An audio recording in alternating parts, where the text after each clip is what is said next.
मोदी जी का अगर हिम्मत है वो 56 इंच वाला बोलते हैं ना, एक प्रेस कॉन्फ्रेंस कर ले और मीडिया से मुखातिब हो जाए, बात कर ले, हालत खराब हो जाएगी। एक बार प्रेस कॉन्फ्रेंस किए थे, कठपुतली की तरह बैठे हुए थे और जवाब अमित शाह दे रहे थे। पार्टी के लोग जबरदस्ती मुसलमानों की बस्ती में जाते हैं और वहाँ पर जबरदस्ती जो है जय श्री राम के नारा लगाते हैं। चंद्रशेखर जी का माहौल बढ़िया है।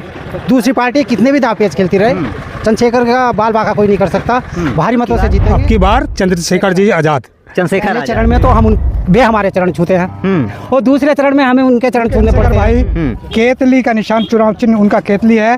केतली जो है लगभग 1.5 लाख वोटों से जीत। का नारा अगर किसी ने दिया तो मुसलमानों ने दिया, इंकलाब का नारा अगर किसी ने दिया तो मुसलमानों ने दिया। और इस देश के झंडे तिरंगा इस तिरंगे को रंग देने वाला अगर कोई लोग थे, मुसलमान थे। उनका परिवार का पता लीजिए तो बचपन में माँ का सोना लेके भाग गए थे, शादी भी किए तो बीवी के छोड़ के भाग गए। हम नगीना सीट पर हैं फिलहाल, यहाँ पे अभी तमाम जनता है, आइए बातचीत करते हैं और लोगों से उनका मत जानने का प्रयास करते हैं। एक तरफ है चंद्रशेखर आजाद रावण जी और दूसरी तरफ भारतीय जनता पार्टी से ओम कुमार। फिलहाल अभी हम कुछ बातचीत करेंगे। ये बताइए क्या नाम हुआ? मेरा नाम रहमत है जी। रहमत, ये बताइए क्या माहौल है यहाँ नगीना लोकसभा का? इस टाइम तो बहुत बुरा हाल है। क्या मतलब क्या बुरा हाल है? किस पार्टी को पे वोट देंगे, किस कारण वोट देंगे, क्या मुद्दा होगा? हम तो जी अब जस्ट चंद्रशेखर आजाद के साथ जुड़े हुए हैं। चंद्रशेखर आजाद जी हाँ। चंद्रशेखर आजाद जी पहली बार मैदान में उतरे हुए हैं? पहली बार मैदान में उतरे, इससे पहले उतरे थे वो उसमें जिला परिषद में जी। हम जमालपुर के रहने वाले हैं, उन्होंने बहुत अच्छा सहयोग दिया। हमने पता करना हम जमालपुर के हैं, हमने उनको साथ अच्छा दिया है, अब भी साथ अच्छा देंगे उनको। बहुत अच्छा काम कर रहे हैं वो इस टाइम। अच्छा काम कर रहे हैं, बहुत अच्छा काम कर रहे हैं। अभी ओम कुमार जी भारतीय जनता पार्टी से काम नहीं किए हैं का? ना या कोई काम नहीं कर रहा, काम नहीं किए हैं। पर भारतीय जनता पार्टी का तो नारा रहता है सबका साथ सबका विकास। कहना है, उनका करना नहीं है। हाँ, विकास नहीं हो रहा है। विकास नहीं हो रहा। तो नगीना सीट पर क्या इस बार चंद्रशेखर रावण जी जो है कितने वोटों से जीतेंगे? कोई अच्छे वोट जीतेंगे, बहुत अच्छे वोट जीतेंगे। हाँ जीतेंगे। हाँ, यही धंधा करते हैं आप? हम तो ये धंधा करते हैं, फेरी करते हैं। तो आप वोट देंगे रावण जी को या नहीं? हाँ इंशाल्लाह वोट देंगे। वोट देंगे? वोट देंगे। चलिए, भारतीय जनता पार्टी समाज सारा नहीं देंगे, विकास नहीं हुआ है। विकास नहीं हुआ है। किस मुद्दे पर वोट देंगे जी? मुद्दा क्या होगा? मुद्दा क्या होगा? विकास करे अच्छा विकास। जी हाँ, विकास चाहिए और कुछ नहीं है मुझे। चलिए, फिलहाल अभी हम जहाँ पर जाते हैं लोगों का एक ही नारा होता है कि विकास, शिक्षा, विकास, बेरोजगारी, तमाम ऐसे मुद्दा है जो लोग उठाते रहते हैं। आइए कुछ और लोग हैं, उनसे बातचीत करते हैं। क्या नाम हुआ आपका? मेरा रणजीत बहुत। ये बताइए, इस नगीना लोकसभा सीट पर तमाम लोग अपने अपने दांव पेश कसते रहते हैं, तमाम पार्टियों की नज़र भी रहती है नगीना लोकसभा पर। क्या माहौल है? माहौल बढ़िया है भाई, चंद्रशेखर जी का माहौल बढ़िया है। दूसरी पार्टी कितने भी दांव-पेच खेलती रहे, चंद्रशेखर का बाल बाका कोई नहीं कर सकता, भारी मतों से जीतेंगे। 5 विधानसभा सभी का वोट और 2 लाख से अधिक जीतेंगे। 2 लाख वोटों से अधिक से अधिक। अच्छा, ये बताइए, चंद्रशेखर आजाद रावण जी सपा में जाने के लिए कहीं ना कहीं नामांकन के लिए वो भी वहाँ से कह रहे थे, पर उनको टिकट क्यों नहीं मिला? ऐसा कुछ नहीं, ऐसा कुछ नहीं, ऐसा कुछ नहीं। चंद्रशेखर भाई अपनी पार्टी से जीतेंगे और हम उनको दिल्ली संसद भवन में पहुंचाएंगे, ये हमारा संकल्प है। पार्लियामेंट भेजेंगे आप? पार्लियामेंट है, बिल्कुल इस बार भेज देंगे? जी जी जी जी जी। चलिए, फिलहाल इस बार देखना ये होगा कि दिल्ली पे राज कौन करेगा, किसके सर पर ताज होगा। और ये कुछ और लोग हैं, उनसे भी बातचीत करते हैं, उनका भी मत जानने का प्रयास करते हैं। क्या नाम हुआ? जी मोहम्मद शहजाद। मोहम्मद शहजाद जी, ये बताइए क्या माहौल है आपके गांव का? किधर पर लोग मतदान करेंगे और किस कारण मतदान करेंगे? मुद्दा क्या होगा? देखो जी, मतदान तो सब पार्टियों को आजमा लिया लोगों ने जी। सब पार्टी के आजमाते चले आ रहे हैं सबको, और नए चेहरे को, नए आदमी को नया फल भी अच्छा होता है, मतलब नया आदमी भी अच्छा ही होता है। बगैर उसका होता तो उसके राजनीति का ना अंदाजा ही अलग हो जाता है। तो उनके साथ जो है ज़्यादा से ज़्यादा यहाँ का प्रयास ज़्यादा से ज़्यादा उन्हीं के पास। भारतीय जनता पार्टी से आपके यहाँ से ओम कुमार हैं, काम नहीं किए? ओम कुमार तीसरी बार इस क्षेत्र में विधानसभा में विधायक रह चुके, मगर कोई कार्यकाल उनका कुछ नहीं है।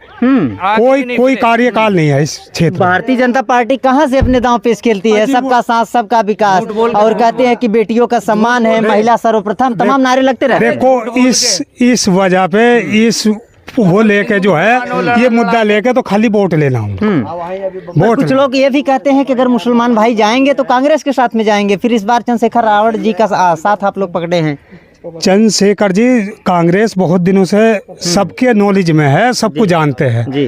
वो भी कोई ऐसा मुद्दा नहीं, मुद्दा वो है जो आपके कंधे से कंधा लगा कर चले, वो मुद्दा अच्छा होता, मजबूत होता है। तो चंद्रशेखर जी के तो ये सीट को कोई कहने की जरूरत ही नहीं पड़ने की।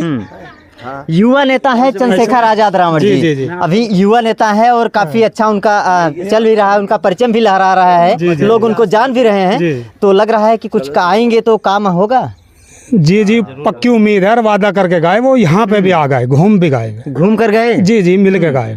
चलिए, जीतने के पहले लोग आते ही रहते हैं, जीतने के बाद प्रत्याशी आए तब मायने रखता है कि लोग आते हैं मिलने के। जी जी यार जी, उनका अंदाजा और है, और पब्लिक का तो दुनिया भर के राजनीति करते चले आए, वो नया मोहरा है, वो नया काम, नया आदमी, नया विकास होगा। अब की बार चंद्रशेखर जी आजाद, चंद्रशेखर आजाद जी, जी। चलिए, अब की बार भारतीय जनता पार्टी की सरकार, पर अब यहाँ उल्टा हो रहा है कि अब की बार चंद्रशेखर रावण की सरकार।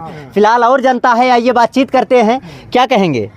मैं ये कहूँगा, इधर देखिए, पहले चरण में तो हम वे हमारे चरण छूते हैं और दूसरे चरण में हमें उनके चरण छूने पड़ते हैं, क्योंकि मैं बताऊँ 3 योजना से हम उनको वोट देते आए हैं। पहले हमने दिया यशवंत को, दूसरे गिरीश चंद को, यहाँ पे काम करने के लिए भी आते नहीं हैं, तो भाई हमें तो उनके चरण छूने पड़ते हैं। अगर ऐसा हुआ तो हम तो चंद्रशेखर भाई के साथ हैं ही हैं, अब किसी को किसी के चरण नहीं छूने पड़ने के। पर ये बताइए, चंद्रशेखर आजाद रावण जी के हैं, किसी के चरण अब छूने की जरूरत भी नहीं है, आप लोग लगातार कह रहे हैं, तो अगर मायावती जी आती है तो क्या कहेंगे फिर? मायावती बहन जी का तो जनादेश खत्म हो गया, 3 बार आजमा चुके, 4 बार आजमा चुके हैं, वो तो ऐसा समझो कि VIP। लोग ये भी कहते हैं, जितने दलित बस्तियों में हम लोग सर्वे करते हैं, लगातार कहते हैं मायावती का जो शासन, जो सत्ता था, काफी बढ़िया चल रहा था, उनकी सरकार जो थी वहाँ से लोग संतुष्ट भी थे, लग रहा है आपको? अरे सत्ता थी तो अमीरों के लिए थी, वो गरीबों के लिए कुछ नहीं हुआ। गरीबों के लिए नहीं थी। ऐसा है कि उन्होंने योजना निकाली सफाई कर्मी की, उसमें सभी घुस दिए, उसमें काम था दलितों का और जी वाल्मीकियों का, उन्होंने सभी घुस दिए उसमें, सबको ही भंगी बना दिया। बनाना था तो वाल्मीकि को बनाते हैं, सभी सैनी समाज, वाल्मीकि समाज को बनाना था। ये बताइए, भाजपा कह रही है कि अब की बार 400 पार, हमें तो उम्मीद है नहीं, 100 भी पार कर जाए, उम्मीद नहीं है, हमें उम्मीद नहीं है। क्या ऐसा भाजपा ने क्या कर दिया है जिससे आप लोग उम्मीदें तोड़कर रख दी? झूठी भाजपा, धोखाधड़ी, झूठी भाजपा, धोखाधड़ी भाजपा, हाँ, 1 नंबर की झूठी। ऐसा क्यों कहते हैं फिर? हमें सब जनता को लड़ाने की हर टाइम फिराक में लगी रहती, जनता को लड़ाने की फिराक। ये बताइए, सुविधाएं नहीं मिल रही है भाजपा कुछ सरकार नहीं है, कुछ भी नहीं, कोई विकास नहीं है, कोई सब पब्लिक परेशान है, कोई रोजगार नहीं है, मजदूर आदमी क्या करेगा? है बीमारी, लाचारी। कहते हैं गांव-गांव सब लोगों को हमने आवास दिया है, सब लोगों में राशन देते हैं, सब लोगों को किसान सम्मान निधि देते हैं, तमाम सुविधाएं, 100 से प्लस योजनाएं चल रही है। हमारे क्षेत्र में तो देखा नहीं, और हमारे गांव में तो इस सरकार में तो ये भी नहीं, कहीं 1 ईंट लगी हो, मकान और दुकान तो बहुत बड़ी चीज है, 1 ईंट लगी हुई हो। उधर हमने देखा काफी जर्जर स्थिति है आपके नाले की, लोगों के वहाँ के घर के मकान की। और ये नहीं, जितना हमारे आसपास के गाँव, सब गाँव में घूमो भाई, चलो यहाँ झूठ बोल सकें, मगर सभी गाँव वाले थोड़ी झूठ बोल लेंगे, सच्चाई तो सबके सामने है। ये बताइए, क्या नाम हुआ आपका? मेरा नाम मास्टर रामगोपाल सिंह है, और इस बार जो है हमारे चंद्रशेखर भाई केतली का निशान, चुनाव चिन्ह उनका केतली है। केतली जो है लगभग 1.5 लाख वोटों से जीत हो रही है भाई साहब की। आपके जो है केतली ही पार होगी, आपकी बार केतली सरकार, अब की बार केतली सरकार। ये बीजेपी जो है खाली कागजों पे जो है झंडा चलता है इनका, धरती पर कोई काम नहीं हो पाता, इसलिए जो है ये जाएगी सरकार, डूबेगी सरकार, अब की बार केतली सरकार। हमने पूछा नहीं और लगातार इनका एक नारा है कि अब की बार केतली सरकार, अब की बार चंद्रशेखर रावण की सरकार। फिलहाल चलिए, बहुत बढ़िया मत है, विजयी हो, पर इनका ये भी कहना है कि 1.5 लाख वोटों से प्लस और जीत हासिल करेंगे। का क्या नाम हुआ? मेरा नाम अमरनाथ है। दिन रात संघर्ष करने के साथ भाई को संसद में हम पहुंचाकर ही दम लेंगे। अच्छा, बिल्कुल। बहुत बड़ा सपना देखे हैं, अब ये ख्वाब पूरा होगा या नहीं पूरा होगा, आप लोग कमेंट के माध्यम से जरूर बताइएगा। संसद पहुंचना एक बहुत बड़ी बात होती है, आप जानते होंगे। बिल्कुल, कि बिल्कुल, दिल्ली के पार्लियामेंट पे वही बैठ सकता है जिसके सर पे ताज होता है। बिल्कुल बिल्कुल बिल्कुल सही कह रहे हैं आप। जो है आज इस नगीना लोकसभा का जो लोग हैं, यहाँ का दलित मुस्लिम एक मन बना चुका है। क्योंकि इतिहास रहा मुस्लिम समाज का, ये समाज जिसके साथ रहा है वो लोग हमेशा सक्सेस हुए हैं और इन लोगों ने कभी अपना नेता नहीं चुना। इन लोगों ने कभी अपना नेता नहीं चुना। इसके पूर्व में देख लीजिए, मुस्लिम समाज ने जब समाजवादी पार्टी के साथ में रहे तो समाजवादी पार्टी जो है सत्ता में आई। जब बीएसपी के साथ रही तब बीएसपी पार्टी सत्ता में आई। और आज भाई चंद्रशेखर आजाद जी के साथ में है और भाई चंद्रशेखर आजाद जी को भी ये लोग संसद भवन में पहुंचा कर ही मानेंगे।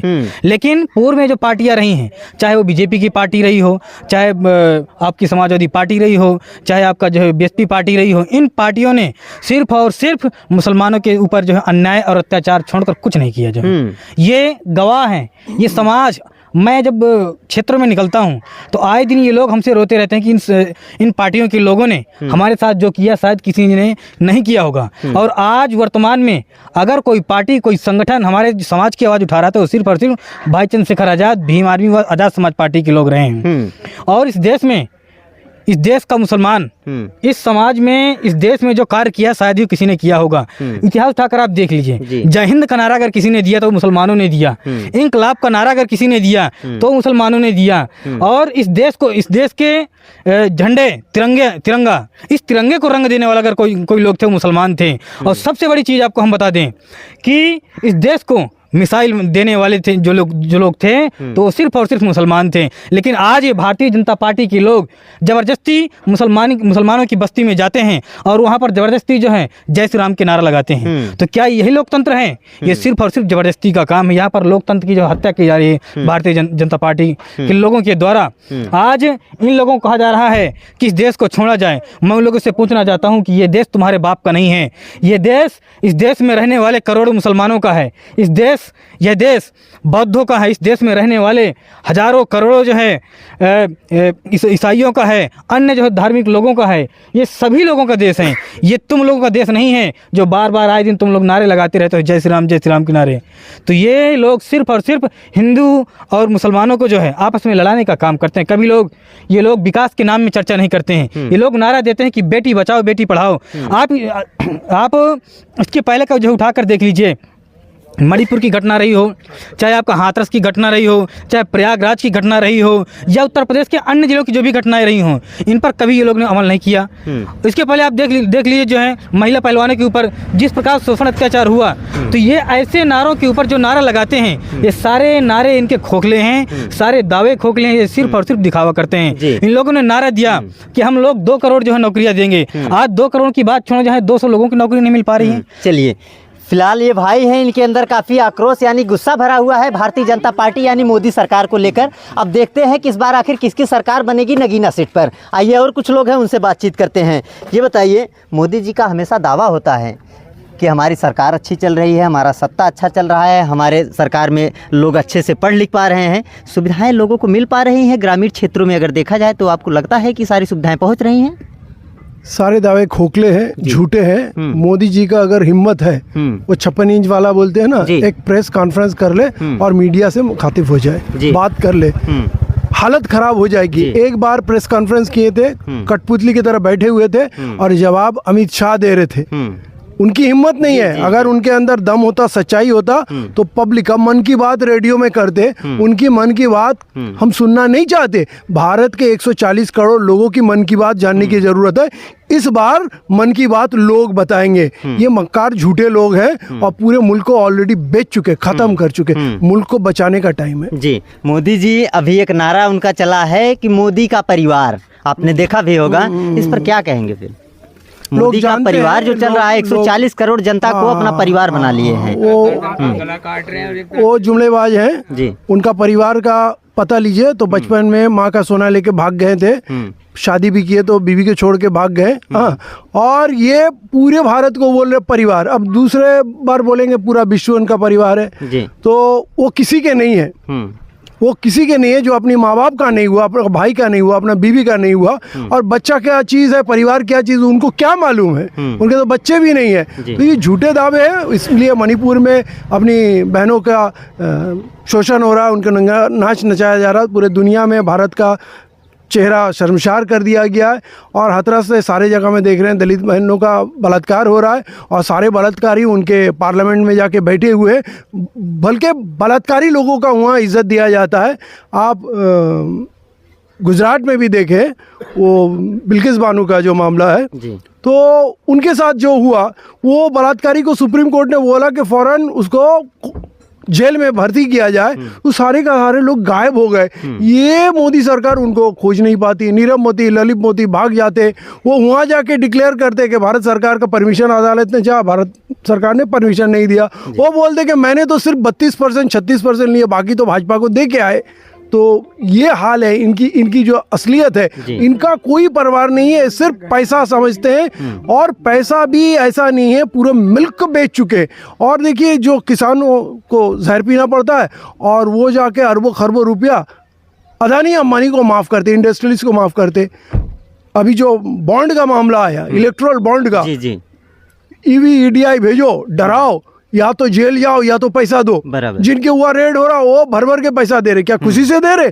ये महा लुटेरा है, मुल्क को बिल्कुल तबाह कर चुके हैं, और इनका अब जो जाने का तैयारी पब्लिक कर चुकी है। किसान, सेना, जवान, श्रमजीवी आदमी, महिला, नौजवान, नौकरीशुदा आदमी, महंगाई का मार, ये सारा सब कुछ सारे सेगमेंट के लोग उनके सामने आ जाए ना। जेट कैटेगरी सिक्योरिटी लेके घूम रहे, हम बोल रहे साधारण आदमी की तरह आपके परिवार है ना, इस सड़क में एक बार चल के दिखाओ, आपके धोती नहीं बचेंगे, और आप अपने आपको बोलते हैं कि 140 करोड़ आपका परिवार है, तो परिवार के बीच में आके दिखाओ, कभी नहीं आएंगे, कभी नहीं आएंगे।